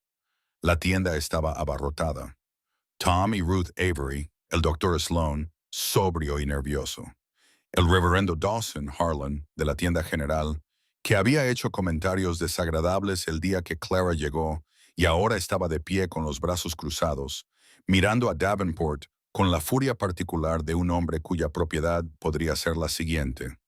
La mitad del valle había acudido y no habían venido a mirar. Esta audiencia determinará si la petición de Pacific Western Railways de expropiación de la propiedad de Josiah Calloway está legalmente justificada. El juez Ferris comenzó. Señor Davenport, presente su caso. El abogado principal de Davenport era hábil, refinado, cada palabra colocada con precisión quirúrgica. Presentó el estudio de base, los informes de ingeniería, las proyecciones económicas. Pintó un panorama de progreso, de un ferrocarril que traería prosperidad a todo el valle, de la obstinación de un hombre que se interponía en el camino hacia un futuro mejor para todos. Al señor Calloway se le ofrecieron $3,000, dijo el abogado, una suma que superaba con creces el valor de mercado de la propiedad. Él la rechazó sin motivo alguno. Pacific Western ha agotado todas las alternativas razonables. La ruta propuesta a través de la propiedad de Callaway es la única opción viable. Eso es mentira. Todas las cabezas se volvieron. Clara se puso de pie, con voz firme y clara. El juez Ferris la miró por encima de sus gafas. ¿Y usted es? Clara Callaway, la esposa del demandado. Señora Callaway, este es un procedimiento legal. Si desea presentar pruebas contrarias, puede hacerlo cuando sea su turno. Entendido, su señoría. Esperaré. Se sentó. La mano de Jed encontró la suya bajo la mesa y la apretó. Los abogados de Davenport llamaron a su topógrafo, un hombre contratado de Denver, que presentó mapas y cifras que demostraban que Baker's Ridge no era adecuado para la construcción del ferrocarril, ya que era demasiado empinado, inestable y caro. Entonces llegó el turno de Clara. Se puso de pie, se alisó el vestido y abrió su carpeta. Su señoría, me gustaría presentar un estudio independiente de Baker's Ridge realizado por el Dr. Henry Sloan, que tiene un título de ingeniería de la Universidad de Pensilvania y cuenta con 10 años de experiencia en el campo. Davenport se inclinó hacia adelante. Sus abogados intercambiaron miradas. Clara expuso las mediciones de Sloan, sus cálculos de pendiente y su análisis del suelo. Habló con claridad, traduciendo el lenguaje técnico a un inglés sencillo y señalando cifras concretas que contradecían las afirmaciones de la compañía ferroviaria. Baker's Ridge no era demasiado empinada. De hecho, la pendiente era más favorable que la ruta que atravesaba la propiedad de Jed. El suelo era de arenisca estable, ideal para la construcción de vías férreas. Las propias normas de Pacific Western, continuó Clara, mostrando un documento que había solicitado a la oficina de Denver de la empresa ferroviaria, establecen que las rutas que atraviesan propiedades privadas solo deben considerarse cuando no existe ninguna alternativa viable en terrenos públicos o sin reclamar. Baker's Ridge es un terreno federal sin reclamar. No se desplazaría a ninguna vivienda. No se desarraigaría a ninguna familia. La única razón por la que Pacific Western eligió la propiedad del señor Callaway es que era más barato intimidar a un colono que construir 3 millas adicionales de vía. Protesto. El abogado de Davenport dijo, la esposa del demandado no es abogada colegiada. Ninguna ley de este territorio exige representación legal en una audiencia de expropiación, respondió Clara sin pestañear. Había leído ese estatuto 4 veces para asegurarse. Cualquier parte puede presentar su propio caso. El juez Ferris asintió. Se desestima la objeción. Continúe, señora Callaway. A continuación, Clara presentó el análisis de la indemnización, en el que se demostraba que la oferta de $3,000 de Davenport se basaba en el valor bruto del terreno e ignoraba las mejoras que Jed había realizado. La cabaña, el granero, las vallas, el sistema de riego y los 5 años de trabajo que habían convertido un terreno baldío en una granja en funcionamiento. El valor justo de mercado, según cualquier cálculo honesto, se acercaba más a los $8,000. Además, dijo Clara, y este era el momento para el que se había estado preparando, la carta que se había guardado. Me gustaría presentar pruebas de que el representante de Pacific Western, el señor Marshall Davenport, ha incurrido en una serie de coacciones contra el señor Callaway. Presentó cartas, la correspondencia original de la oficina de tierras, que ahora entendía que había sido provocada por la investigación de Davenport y no por ningún problema real con la reclamación de Jed. Una declaración jurada de la viuda Granger, que había vendido sus tierras bajo coacción después de que Davenport le dijera que el ferrocarril se las quitaría si no lo hacía, y una carta de un colono del condado vecino que había sido expulsado mediante tácticas idénticas. Esto no es expropiación, dijo Clara. Es un patrón de robo de tierras disfrazado de lenguaje legal que se dirige a colonos que el señor Davenport considera demasiado pobres, demasiado aislados o demasiado incultos para defenderse.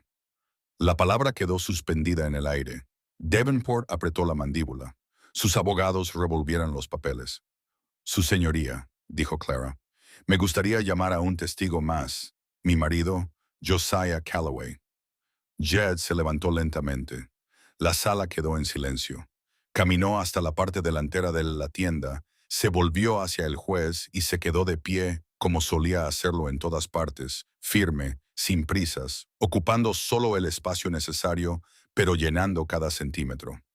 Señor Calloway, dijo el juez Farah, ¿tiene algo que añadir?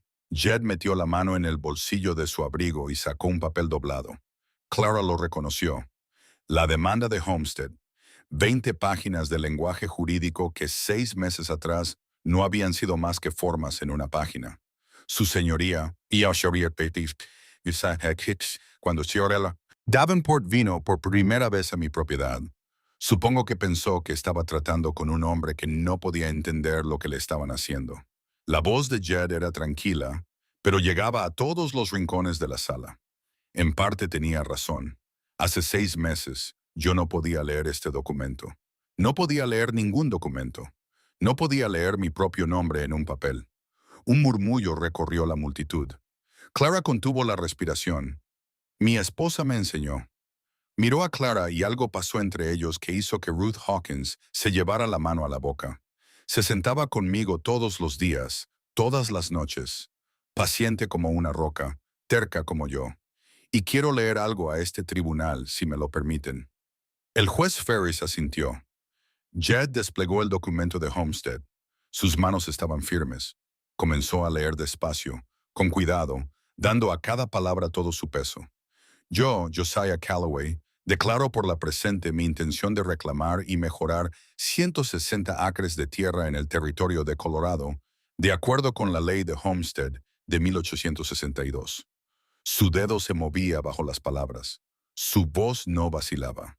Leyó las descripciones legales, los requisitos de mejora, las obligaciones de residencia. Leyó todas las páginas. Tardó 15 minutos y durante ese tiempo la sala permaneció en silencio. Cuando terminó, dobló el papel y miró a Davenport. Ahora entiendo cada palabra de eso y entiendo cada palabra de lo que has estado tratando de hacer. Vino a mi valle pensando que encontraría presa fácil, un hombre que no sabía leer, una mujer a la que apenas prestó atención. Pero cometió un error, señor Davenport. No tuvo en cuenta lo que sucede cuando dos personas que no tienen nada que perder deciden luchar por lo único que tienen. Tom Avery empezó a aplaudir.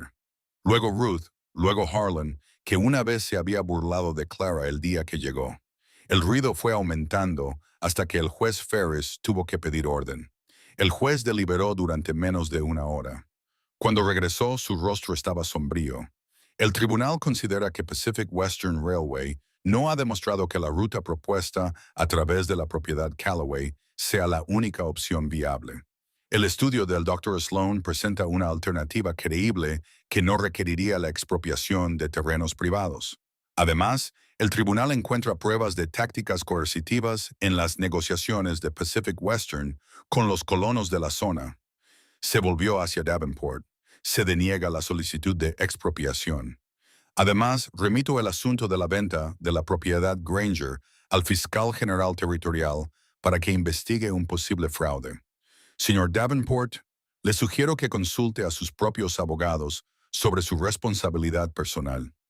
Davenport se puso de pie y se abrochó el abrigo con manos que temblaban ligeramente. Miró a Jed y luego a Clara. Lo que vio en sus rostros le hizo apartar la mirada. Se marchó sin decir palabra. Sus abogados le seguían como perros llamados a curar. La tienda estalló. La gente se abalanzó hacia adelante, agarrando la mano de Jed y dándole palmadas en la espalda. Tom Avery levantó a Clara en un abrazo que la hizo chillir. Ruth lloraba abiertamente. Sloan sonreía y parecía necesitar una copa, pero esta vez de las buenas, de las que se celebran. En medio de todo eso, los ojos de Jed encontraron los de Clara al otro lado de la sala. No se abrió paso entre la multitud para llegar hasta ella. No era necesario. La mirada entre ellos lo decía todo. Lo habíamos conseguido juntos, tal y como habíamos dicho. Era casi de noche cuando finalmente llegaron a casa. La cabaña apareció con las últimas luces del día, sólida contra el cielo, con el humo aún saliendo de la chimenea, donde el fuego de la mañana se había convertido en brasas. El sargento saltó del porche, ladrando como un loco, como si supiera que había pasado algo bueno. Jed ayudó a Clara a bajar del carro y no le soltó la mano. Nuestra tierra, dijo. Nuestro hogar, le corrigió ella, tal y como él había corregido a Stone en el original. Hay una diferencia. Dentro, la cabaña estaba fría. Jed volvió a encender el fuego mientras Clara calentaba las sobras del guiso. Comieron en la cómoda tranquilidad de dos personas que se habían dicho todo lo importante y podían permitirse dejar que el silencio llenara el resto. Después de la cena, Jed cogió el libro de lectura de la estantería. Clara lo observó abrirlo, vio cómo su dedo encontraba el lugar donde lo había dejado. Ya no estaba leyendo Cat on the Mat. Estaba leyendo un capítulo sobre un niño que se va de casa para ver el mundo y regresa para descubrir que lo que siempre había querido era su hogar. Jed, dijo Clara, no tienes que practicar esta noche. Hemos ganado. No practicaba. No levantó la vista. Leía por placer. Se le hizo un nudo en la garganta. De todas las victorias de ese día, esa era la más auténtica. No la sentencia del juez, no la retirada de Davenport. Se trataba de un hombre que había vivido 40 años sin palabras en una página, sentado junto a la chimenea de su propia casa, leyendo porque quería. Clara cogió su labor de costura y se acomodó en la mecedora que había reclamado como suya. El fuego crepitaba. El sargento suspiró desde su lugar junto a la puerta, y en el círculo de luz de la lámpara, marido y mujer se sentaron en un silencio tranquilo. Uno cosiendo, otro leyendo, ambos por fin completamente en casa. Más tarde, en la oscuridad de su cama, la mano de Jed encontró la cicatriz en el brazo de ella. La recorrió lentamente, como siempre hacía, y ella no se estremeció. No se había estremecido ante su tacto en semanas, quizá meses. Clara H.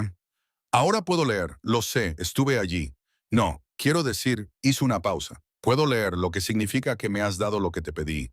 El acuerdo que hicimos, que tú me leyeras, se ha cumplido. Si quisieras irte, no podría retenerte, ni por necesidad, ni por contrato. Ella se quedó muy quieta. ¿Me te estás pidiendo que me vaya? Te le estoy preguntando si quieres quedarte, no porque necesite que leas mi correo, no porque no tengas otro lugar a donde ir, sino porque aquí es donde quieres estar conmigo, en esta cabaña, en esta tierra, por el resto de lo que nos quede. Se giró para mirarlo, encontró su rostro en la oscuridad, recorrió con los dedos la cicatriz sobre su ceja, la astilla en su diente, la línea de su mandíbula. Todos los rasgos que había memorizado sin proponérselo, del mismo modo que él había memorizado palabras sin proponérselo, a través de la repetición diaria y el amor creciente. Josiah Calloway, dijo ella, utilizando su nombre completo por primera vez desde su boda. No me quedé porque necesitaras que leyera. Me quedé porque me diste una puerta que se cerraba con llave desde dentro y luego nunca intentaste abrirla sin preguntar. Me quedé porque tocaste mi peor cicatriz y me llamaste valiente. Me quedé porque cuando me río me miras como si estuvieras escuchando música. Clara, me quedaré. No por el acuerdo, ni por la tierra para ti, porque eres la primera persona en mi vida que me ha querido.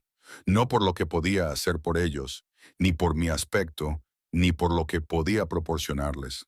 Solo por mí, con mis cicatrices, mi terquedad y todo lo demás.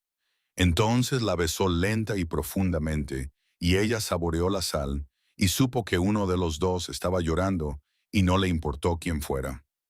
Entonces quédate, susurró él, quédate para siempre. Para siempre, aceptó ella. Y fuera, el viento de Colorado se calmó y se convirtió en algo suave, algo que sonaba casi como una aprobación, trayendo el aroma de la tierra descongelada y los nuevos brotes, y la promesa salvaje de una primavera que por fin, sin lugar a dudas, estaba en camino. La primavera llegó a Redstone Creek como llega el perdón, lentamente al principio, luego de golpe, hasta que ya no podías recordar cómo era el frío. El arroyo se descongeló y creció con el deshielo. La parcela del jardín se ablandó hasta convertirse en tierra cultivable, y Clara, arrodillada en la tierra una mañana de abril, plantando las semillas que le había dado Ruth Avery, sintió que las náuseas la golpeaban como un puñetazo en el estómago. Apenas llegó a la barandilla del porche antes de vomitar el desayuno. Jed estaba a su lado en 3 pasos, con una mano en su espalda y la otra sujetándole el pelo. Tranquila, tranquila. Algo que he comido, jadeó. Pero incluso mientras lo decía sabía que no era cierto. Ya había sentido antes esa náusea tan particular. Años atrás, viendo cómo las chicas de la pensión la padecían una tras otra, reconociendo los síntomas que nunca habías esperado sentir en su propio cuerpo. La voz de Clara Jed era cautelosa. ¿Cuándo fue la última vez que tuviste la regla? Se le encendió la cara. Llevaban 5 meses casados, compartiendo cama durante 4 de ellos, y este tema en particular todavía le daba ganas de esconderse bajo el suelo. No lo sé. No siempre soy regular. No es eso lo que te he preguntado. Contó hacia atrás, agarrándose a la barandilla del porche. Febrero. Había sangrado en febrero, poco y brevemente. Nada desde entonces. 6 semanas, quizá 7. No significa nada, dijo rápidamente. Estrés, trabajo duro, cambio de dieta. Hay una docena de razones. Y una razón que importa más que las demás. Lo miró. Su rostro estaba completamente inmóvil, como cuando sentía algo demasiado grande para expresarlo con palabras. Tenía los ojos brillantes y la mano que le había puesto en la espalda había pasado de estar firme a temblar. No, susurró ella. No te hagas ilusiones todavía. Es demasiado pronto para saberlo. Demasiado tarde para eso. Se le quebró la voz. He tenido esperanzas desde el día en que bajaste del escenario, entrenadora. Las náuseas se presentaron todas las mañanas durante 2 semanas. Clara se derrumbó en silencio, negándose a reconocer lo que su cuerpo le decía. Había visto a demasiadas mujeres en la pensión, decepcionadas.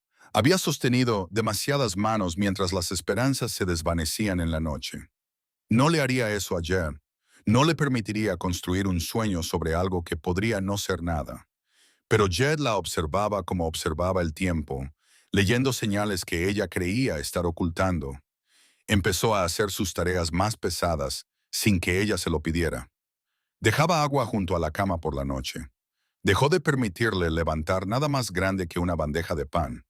Y una tarde lo encontró en el granero lijando un trozo de madera.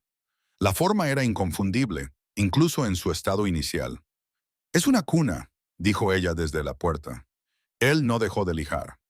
«Puede que sea Jed Calloway. Ni siquiera lo sabemos con certeza. No hace falta saberlo con certeza para estar preparados». Sopló el serrín de la madera. Examinó la curva con ojo crítico. «Mi padre solía decir, construye el granero antes de comprar la vaca. Yo digo, construye la cuna antes de que la necesites. Lo peor que puede pasar es que esté vacía durante un tiempo. A la madera no le importa esperar. Y si está vacía para siempre, él la miró entonces, y ella no vio miedo en su rostro, ni ansiedad, ni necesidad desesperada, solo una paz firme y serena. Entonces será la cuna vacía más bonita de Colorado, y pondré flores en ella, y la colocaré junto a la ventana, y seguirá significando algo. Significará que tuvimos esperanza. No hay nada de malo en eso».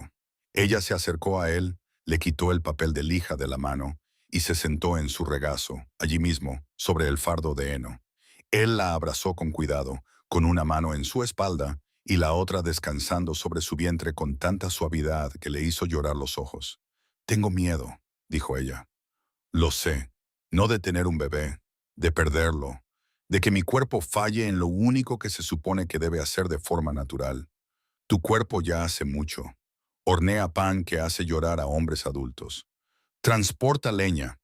Me sigue el ritmo en una caminata de 8 kilómetros y apenas suda». Él le besó la sien. «Y ahora mismo puede que esté haciendo lo más extraordinario de todo. Déjalo. No luches contra ello con miedo. ¿Cuándo te hiciste tan sabio? Me casé con una mujer que me enseñó a leer. Las palabras hacen a un hombre más inteligente de lo que merece». Ella se rió y el sonido resonó en el granero, y el sargento golpeó con la cola, y los caballos se movieron en sus establos, y por un momento, todo el mundo pareció contener la respiración junto con ella. Ruth Hawkins confirmó lo que Clara ya sabía. La mujer mayor se sentó frente a ella en la mesa de la cocina, Le tomó ambas manos y se lo dijo claramente. Estás embarazada de unas 8 semanas, diría yo. He visto suficientes mujeres embarazadas como para reconocerlo. ¿Estás segura? Tan segura como de que saldrá el sol. Tu color ha cambiado. Tienes los pechos sensibles. No te sonrojes. Tengo ojos y llevas 3 semanas con náuseas todas las mañanas. No es por la comida. Ruth le apretó las manos. Lo sabe Jed. Lo sospecha. Ya está construyendo una cuna. A Ruth brillaron. Ese hombre, lo conozco desde hace 4 años y me ha dicho unas 50 palabras en total. Pero la mirada que te dirige cuando te observa, Clara, es la de un hombre que ha pasado hambre y por fin ha encontrado pan. Me da miedo decírselo con certeza. Y si algo sale mal, algo podría salir mal. Cualquier cosa podría salir mal. El techo podría derrumbarse mañana. El arroyo podría desbordarse. El caballo podría tirarte. Vivimos con el podría todos los días de nuestra vida aquí. Eso no nos impide construir casas, cruzar arroyos y montar a caballo. Ruth soltó sus manos. Díselo a tu marido. Deja que sea feliz.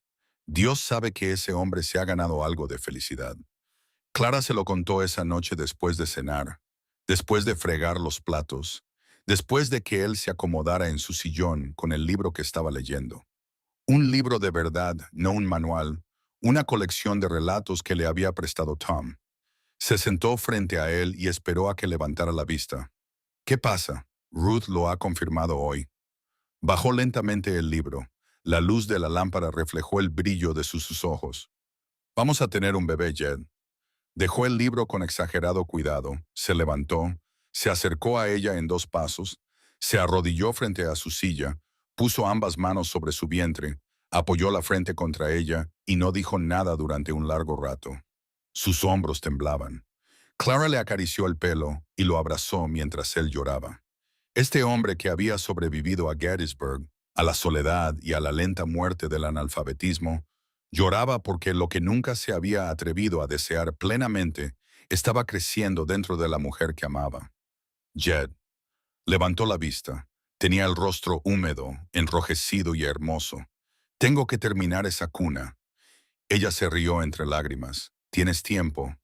No lo suficiente, nunca lo suficiente. Se levantó, la ayudó a levantarse y la abrazó con tanto cuidado que ella se sintió como algo precioso en lugar de algo frágil. Te quiero. Deberías haberlo dicho antes. Deberías haberlo dicho aquella primera noche, cuando me leíste esa carta. Y supe en ese mismo momento que tú eras la persona a la que había estado esperando sin saber que la estaba esperando. Yo también te quiero. Ella apoyó la cara en su pecho, en el olor a serrín y jabón y en el calor particular que solo Jed podía transmitir. Creo que empecé a quererte cuando me hablaste de la puerta que se cierra por dentro. Antes de ver este lugar, antes de saber nada de ti, te amé por pensar en eso. La construí especial, con un pestillo de hierro extra fuerte, no de madera. Lo sé. Nunca he tenido que usarla. Ni una sola vez. Esa es la cuestión. Está ahí para que nunca tengas que tener miedo, la uses o no. Los meses se desarrollaron como las páginas de un libro que Jed estaba aprendiendo a leer. El verano trajo calor y crecimiento. El jardín explotó con verduras. El vientre de Clara Barriga redondeándose bajo su delantal. Ella cosía ropa de bebé con retales de sus viejos vestidos. Jed terminó la cuna, suave como la seda, tallada con flores silvestres a lo largo del cabecero, y la colocó junto a la ventana, donde caía la luz de la mañana. Tom y Ruth venían ahora cada semana, trayendo comida y consejos, y la fácil compañía de personas que se habían convertido en familia en todo menos en la sangre. El doctor Sloan hacía visitas regulares y examinaba a Clara con manos firmes y sobrias. Había dejado de beber después de la audiencia, o casi. Clara sospechaba que Ruth tenía algo que ver con ello. Todo parece estar bien, dijo Sloan una tarde de agosto, mientras hacía la maleta. El bebé está bien colocado. El latido del corazón es fuerte. «Estás sana», dijo Clara. «La embarazada más sana que he visto en este valle». «¿Cuándo?», preguntó Jed. Llevaba un rato rondando por la puerta, incapaz de quedarse quieto, incapaz de marcharse. «A finales de octubre, Principios de noviembre, los primeros bebés se toman su tiempo. Como sus padres, dijo Clara, y Jed se sonrojó. El reverendo Dawson vino un domingo a tomar café y compartir noticias. Se sentó a la mesa donde Clara había enseñado a Jed a leer. Miró los libros que ahora llenaban la estantería, 6 en total, todos prestados, todos leídos, y sacudió la cabeza con silenciosa admiración. Siempre lo sospeché, dijo el reverendo, por la forma en que evitabas los libros de himnos, por la forma en que escuchabas las lecturas de las escrituras con tanta intensidad, como si estuvieras memorizando cada palabra. Las estabas memorizando. Jed dijo, era la única forma de retenerlas. Y entonces Jed cogió la Biblia, la misma que Clara había utilizado para su primera lección, la abrió por una página marcada y leyó en voz alta, con voz firme y clara. Porque yo sé los planes que tengo para ti, declara el Señor. Planes para prosperarte y no para dañarte. Planes para darte esperanza y un futuro. Jeremías 29:11, dijo Dawson en voz baja. Clara me enseñó eso el primer mes. Volvía a ello una y otra vez. Jed cerró la Biblia. Entonces no lo entendía, solo me gustaba cómo sonaba. Ahora entiendo cada palabra. ¿Qué palabra es la más importante? Jed no dudó. Futuro. El bebé nació una noche a finales de octubre, cuando caía la primera nevada. Clara empezó a sentir dolores durante la cena, y estos se intensificaron a lo largo de la noche, mientras Jed iba a la ciudad a buscar a Ruth y Sloan. Recorrió los 8 kilómetros en menos de una hora, cabalgando como si la guerra le pisara los talones, y regresó con ambos en la carreta de Tom Avery. El parto fue largo, 12 horas que a Jed le parecieron 12 años, mientras daba vueltas por la sala principal con Surgeon, mientras Ruth y Sloan trabajaban detrás de la puerta del dormitorio. Tom se sentó a la mesa sin decir nada porque entendía que algunas esperas no se podían aliviar con palabras. Cuando Clara gritó, todo el cuerpo de Jed se estremeció. Tom le puso una mano en el hombro. Ella es fuerte. Sé que es fuerte. Necesito que esté a salvo. Tiene a Ruth y a Sloan, las mejores manos del valle. Debería estar ahí dentro. Debes estar justo donde estás, listo para sostener a tu hija cuando llegue. Al amanecer se abrió la puerta del dormitorio y apareció Ruth, con el rostro agotado y radiante. Jed Calloway, ven a conocer a tu hija. Él atravesó la puerta antes de que ella terminara la frase. Clara yacía en la cama, empapada en sudor, pálida y radiante, sosteniendo un bulto envuelto en la manta que había cosido con retales del vestido que llevaba el día que llegó. Una pequeña carita roja asomaba, con los ojos cerrados y la boca moviéndose con pequeños y furiosos movimientos. Jed se arrodilló junto a la cama. Sus manos, que podían talar árboles, construir cabañas y ahora leer libros, temblaban al tocar la mejilla del bebé. «Es tan pequeña», susurró. «Es perfecta», dijo Clara. «¿Quieres cogerla?» Cogió a su hija como si estuviera hecha de cristal y oración. La niña se retorció, abrió los ojos y lo miró con la intensidad desenfocada de alguien que ve el mundo por primera vez. Algo en el rostro de Jed se rompió y lo que salió fue luz. «Hola», dijo, con voz áspera como la grava y suave como el plumón. «Soy tu papá. Te he construido una cuna y te puedo leer cuentos, y te prometo por mi vida, que nadie te hará daño jamás. No mientras yo respire». «¿Cómo se llama?», preguntó Ruth desde la puerta, secándose los ojos. Clara miró a Jed. Lo habían discutido durante meses, dando vueltas al tema, sin llegar a una conclusión. Pero ahora, al ver esa pequeña vida que habían creado juntos, la respuesta era obvia. «Hope», dijo Clara, «se llama Hope». Jed besó la frente de la bebé. «Hope Calloway». Miró a Clara, a la cicatriz en su brazo que ahora era visible porque hacía meses que había dejado de ocultarla, a la mujer que había llegado a él sin nada más que heridas y coraje y le había dado todo lo que nunca había sabido que necesitaba. Es perfecto. Esa noche, después de que Ruth, Sloan y Tom se hubieran ido, cuando Hope dormía en su cuna junto a la ventana, Jed se sentó en la cama junto a Clara y abrió la Biblia. Pasó a la primera página, donde Clara había escrito con su letra cuidadosa la fecha de su matrimonio. Debajo de ella cogió la pluma. ¿Qué estás haciendo?, preguntó Clara. Escribiendo, apretó la lengua entre los dientes, concentrado, mientras formaba las letras despacio pero con seguridad. Hope Calloway, nacida el 28 de octubre de 1879. Era lo primero que había escrito en su vida, aparte de su nombre. Clara observó cómo tomaban forma las letras. Observó cómo se movía su mano con la misma paciencia y precisión que ponía en todo, desde la carpintería hasta la ternura, y sintió unas lágrimas que no podía contener y que no quería contener. Léemelo, dijo. Él repitió cada palabra. Su voz era firme. Su hija dormía. Su esposa estaba a su lado. Su hogar era un refugio seguro para ellos. Un hombre que había sido incapaz de leer su propio nombre sostenía un bolígrafo y escribía el nombre de su hija en el registro familiar, marcando su lugar en la historia que estaban construyendo juntos. Jed H. Una vez me preguntaste si quería quedarme. No por el acuerdo, ni porque no tuviera a dónde ir, sino porque era aquí donde quería estar. Lo recuerdo. Pregúntamelo de nuevo. Dejó el bolígrafo, le tomó la mano, el brazo lleno de cicatrices que ella ya no ocultaba, y le besó la parte interior de la muñeca, justo donde comenzaba la quemadura. Clara Calloway, ¿quieres quedarte? Sí. Ella entrelazó sus dedos con los de él. Hoy y mañana y todos los días a partir de ahora, a través de cada invierno y cada primavera y cada lucha que tengamos que librar. Sí. Entonces quédate. Me quedaré. Ella apoyó la cabeza en su hombro. Estoy en casa. En la cuna, Hope se movió, emitió un pequeño sonido como una pregunta y volvió a dormirse. El sargento entró desde la sala principal, revisó al bebé con un cuidadoso olfateo y se acurrucó junto a la cuna como un soldado haciendo guardia. Jed atrajo a Clara hacia él. Ella apoyó la mano en su pecho, sintiendo los latidos que se habían convertido en el ritmo de su vida. Firmes, seguros, tan fiables como las montañas que protegían su valle.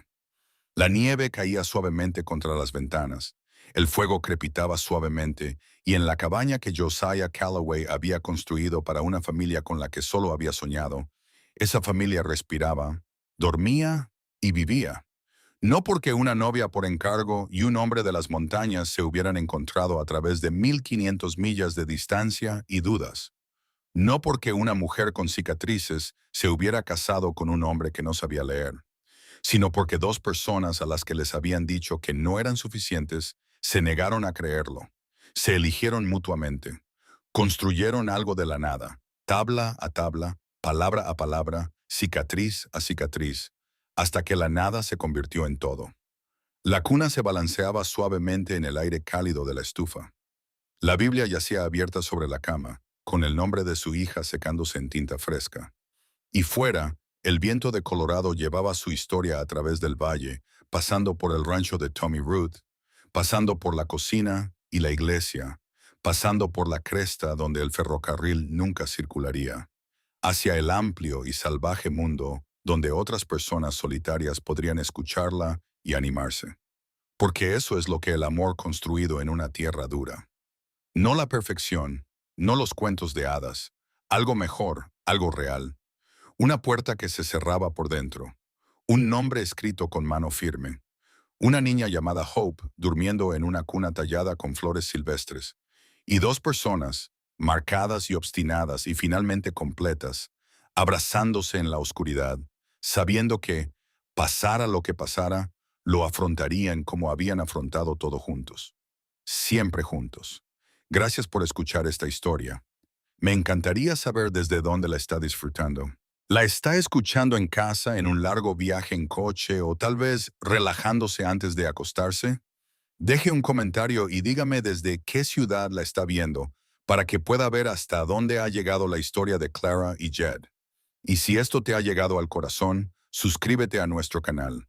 Tenemos muchas más historias esperándote. Historias sobre segundas oportunidades y amor obstinado. Y sobre el tipo de personas que construyen cosas hermosas a partir de pedazos rotos. Hasta la próxima. Gracias por cabalgar conmigo hasta el final de esta historia.